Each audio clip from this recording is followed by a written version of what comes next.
Hey there, Aquarius. Welcome to your weekly tarot reading for the week of November 24. Your December monthly readings will be out also this week on Thursday at 5 o'clock Eastern Time. So let's see what this week has in store. I do have a new Etsy shop where you can book readings. So if you've been wanting to book a reading with me, the link to my Etsy shop is in the description box. There are 2026 forecasts. I have a 10-minute mini reading, and I also have a full 25 to 30-minute reading option.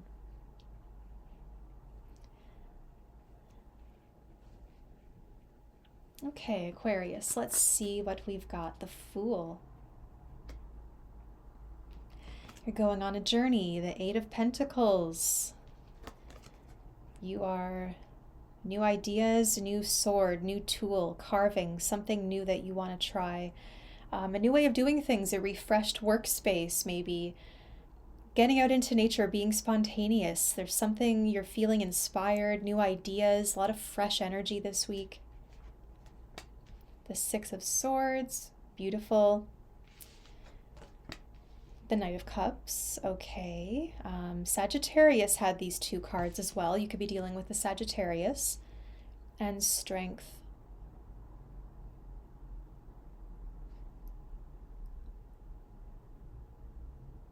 So I feel like this week you can put pen to paper. Something's made official. You're giving a signature. There's a declaration. A lot of you might be writing some kind of like a manifesto or a business description, or like, what's my mission statement? What am I all about? What matters to me? How can I communicate this in a succinct way to the world?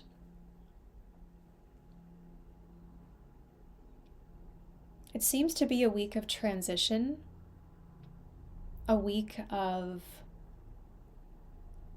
conquering your personal struggles, your personal demons, let's say.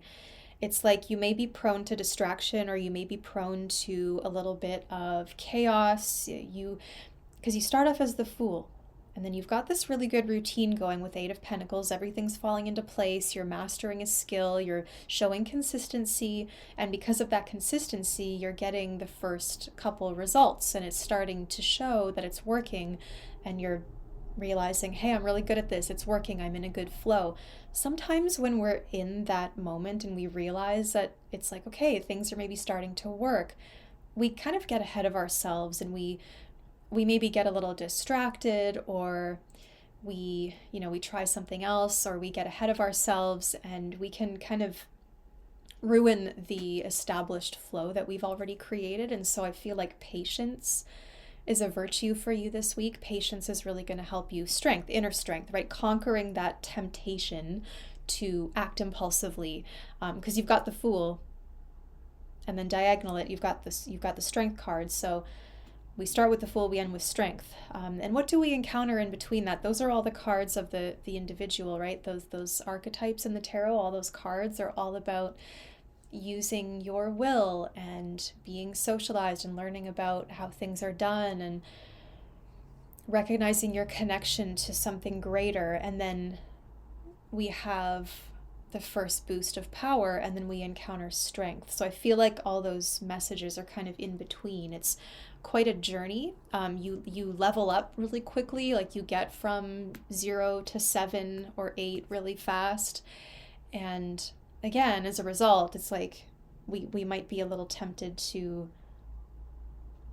get distracted. Now, the Knight of Cups can be wonderfully inspiring. It does indicate that, you do need to get outside or have a change of scenery or be a little more spontaneous with things. Like, don't plan things so rigidly, because maybe you need that freshness of the moment, or like, today I was really feeling inspired to draw this, and then you talk about it, and it's not like, okay, I'm scheduling next Tuesday, I've got this idea to draw something, because the energy will be gone, it will be different. So, there are some situations in life where we do need to act on that inspiration, but I just feel like for you, because that Knight of Cups is there, I do feel like it's a little bit of a warning.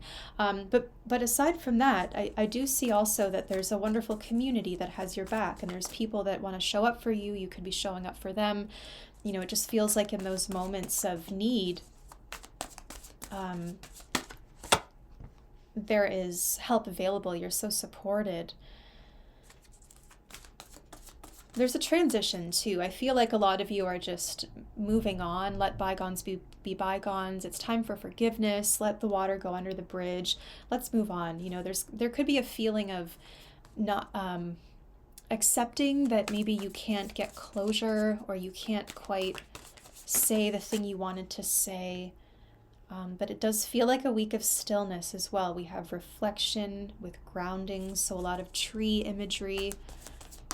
That's the strength. That's the, you know, an animal will do the same thing, spending time with an animal, spending time outside or with trees, just these beautiful, majestic beings that shelter us, make us feel grounded, safe. And even though the lion maybe doesn't stay still, we don't associate the lion with stillness, I feel like being with your animal this week, and just that pure essence of connection and energy really helps bring you back to center. Emergence.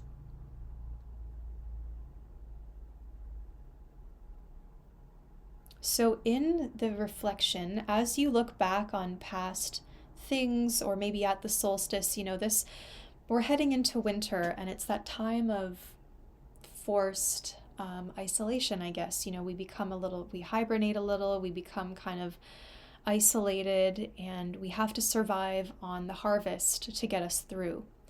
So it indicates sometimes a time of lack, or a time of some struggle or uncertainty, but it forces us also to reflect at this, you know, as the year draws to a close and we enter holiday season. It's a time of reflecting on relationships you've had, how people have, you know, who's been there, what are you grateful for, and how can you represent that? You know, when I think of gift giving and what this season symbolizes, I think of these representations of gratitude, these representations of community and belonging and friendship and compassion. And so I feel like new relationships can emerge, new inspirations can emerge this week, but you get those things by being still and reflecting.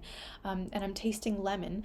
And again, as you go back through, some of you might need more citrus in your diet. That might really help you with the winter, like citrus scent, like drinking lemon water, putting lemon rind in things. But incorporating more citrus into your daily routine could help boost you at this time. There are also strong concentrations of vitamin C in that rind.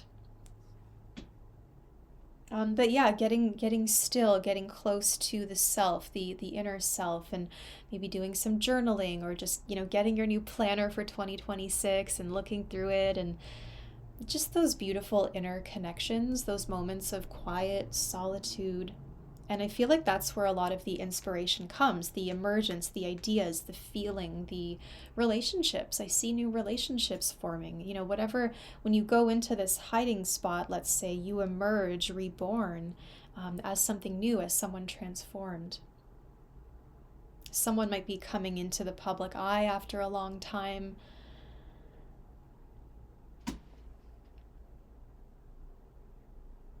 Yet I feel like you're eager to learn, or somebody's eager to learn from you. You could be getting ideas to teach, maybe guiding others with that Ace of Swords. But there's a strong sense of purpose. There's some really good ideas this week. And clarity. And it's like, you know what? I've had this sword in the stone for so long. I was holding out. I just really wanted to say my piece. Give that person a piece of my mind. And you're going, you know what? I'm just going to take my sword and move on. Look how he's pulled it out. Now you're moving. You're able to cross that bridge and then turn it into a flower to offer to somebody else. So rather than waiting to give someone a piece of your mind, maybe you turn that energy, you transmute it into like an act of love or something kind and compassionate for the community. And you do that instead. And then you start to change the energetic frequency of how you relate to the world around you, which of course changes what magnetizes back to you. You have the infinity sign here. So there is that message of what goes out comes back to you. And a time to reflect on what's come back to you, and then, right, that proof emerges. So that's your reading for the week ahead, Aquarius. Hope it's been helpful. I hope you have a wonderful week. And if you would like a personal reading with me, information for that is in the description box.